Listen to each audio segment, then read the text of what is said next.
Hello, നമുക്ക് പുട്ടുപൊടി വെച്ചിട്ട് ഒത്തിരി ഓയിലൊന്നും ആഡ് ചെയ്യാത്ത രീതിയിലൊരു സ്നാക്ക് ഉണ്ടാക്കിയാലോ? നെയ്പ്പത്തലിനൊക്കെ വേണ്ട പോലത്തെ ഒരു ഇൻഗ്രീഡിയൻസ് ആണ് വേണ്ടത്.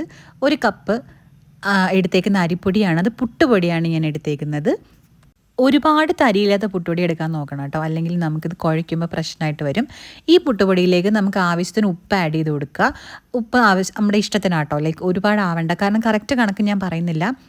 ഡിപ്പെൻസ്, ഓരോരുത്തർക്കും ഓരോ ഇഷ്ടമാണല്ലോ. അപ്പോൾ നമുക്ക് ആവശ്യത്തിനുള്ള ഉപ്പ് ആഡ് ചെയ്ത് കൊടുക്കാം.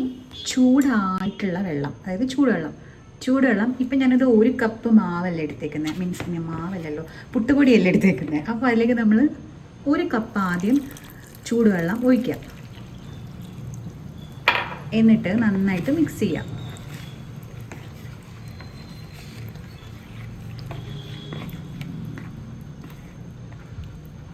ഇതൊന്ന് സെറ്റാകും കേട്ടോ.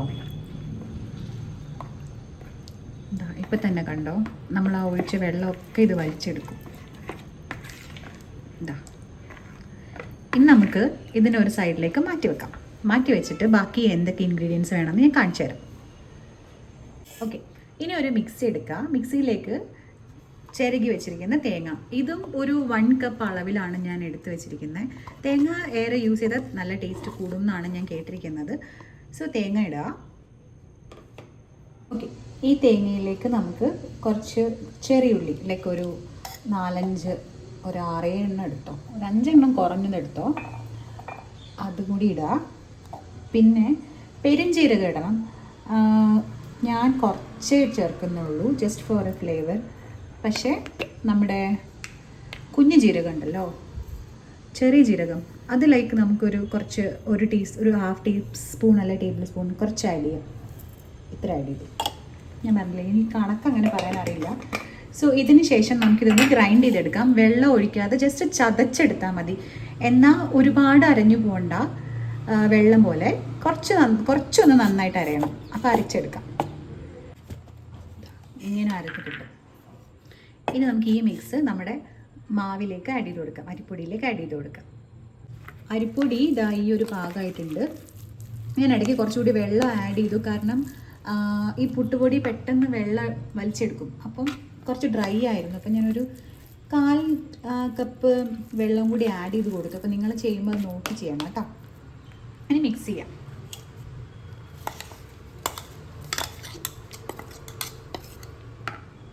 മിക്സ് ചെയ്യുന്നതിന് മുമ്പ് ആ മാവിൻ്റെ ഉപ്പ് ഒന്ന് നോക്കണം. അരിപ്പൊടിയുടെ ഉപ്പ് കുറവാണെന്ന് തോന്നിയെങ്കിൽ കുറച്ച് ഉപ്പ് കൂടി ആഡ് ചെയ്ത് കൊടുക്കുക.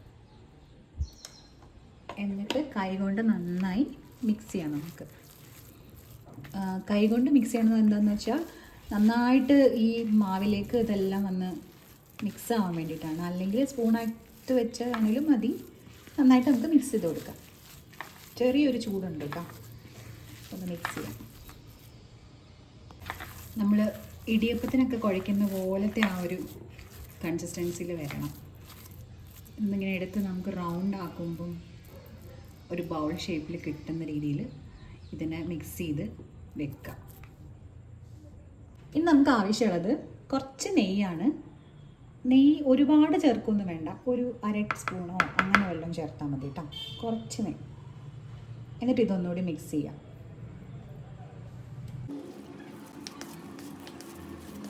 അങ്ങനെ ഞാൻ മിക്സ് ചെയ്ത് വെച്ചിട്ടുണ്ട്. ഇനി നമുക്ക് ഇത് പരത്താൻ വേണ്ടിയിട്ടൊരു സെറ്റപ്പ് റെഡി ആക്കണം. കാരണം ചപ്പാത്തി പലകയിലൊക്കെ പരത്തി കഴിഞ്ഞാൽ ഒട്ടിയിരിക്കും. അതുകൊണ്ട് നമുക്ക് 2 പ്ലാസ്റ്റിക് കവർ എടുത്തിട്ട് വരാം. നന്നായിട്ട് ക്ലീൻ ചെയ്തെടുക്കാം. ഞാൻ പ്ലാസ്റ്റിക് കവർ എടുത്തിട്ട് വരാം കേട്ടോ. ഇതുപോലൊരു ഷീറ്റ് പേപ്പർ എടുത്തിട്ട് ജസ്റ്റ് കുറച്ച് നെയ്യൊന്ന് ഇങ്ങനെ തേച്ച് കൊടുക്കാം, കാരണം അത് വിട്ട് കിട്ടാൻ വേണ്ടിയിട്ടാണ്. അതുപോലെ തന്നെ ഈ ഒരു പേപ്പറിലൂടെ നെയ്യ് തേച്ച് കൊടുക്കാൻ വേണ്ടി.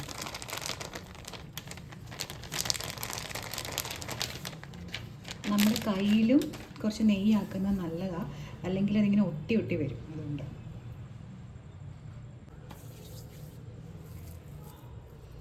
നമുക്ക് ഒരു കുഞ്ഞുരുളയാക്കിയിട്ട് എടുത്തിട്ട് ഇതിൽ വെക്കുക. എന്നിട്ട് അതിൻ്റെ പൊക്കത്തേക്ക് ഈ ഒരു ഷീറ്റ് കമത്തി വെക്കുക. എന്നിട്ട് നമ്മുടെ അടുത്തുള്ള ഒരു പാത്രം, എന്തെങ്കിലും ഒരു പാത്രം വെച്ചിട്ട് ജസ്റ്റ് ഇങ്ങനെ ഒന്ന് പ്രസ് ചെയ്ത് കൊടുക്കുക.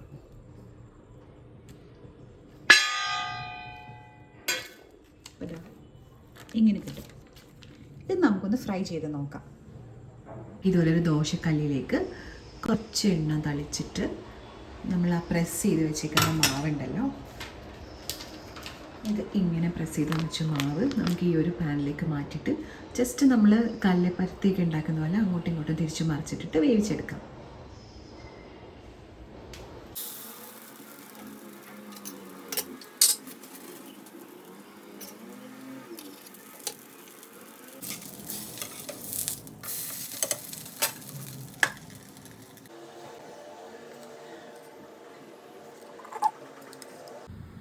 സോ ഇതാണ് നമ്മൾ ഉണ്ടാക്കിയപ്പം. കുറച്ചൊക്കെ പൊട്ടിപ്പോയിട്ടോ, കാരണം ഞാൻ അത്ര പെർഫെക്ഷനായിട്ട് എനിക്ക് കിട്ടിയില്ല മാവ്. എനിക്ക് തോന്നുന്നത് മാവിൻ്റെ ബ്രാൻഡിൻ്റെ ആണെന്ന് തോന്നുന്നു.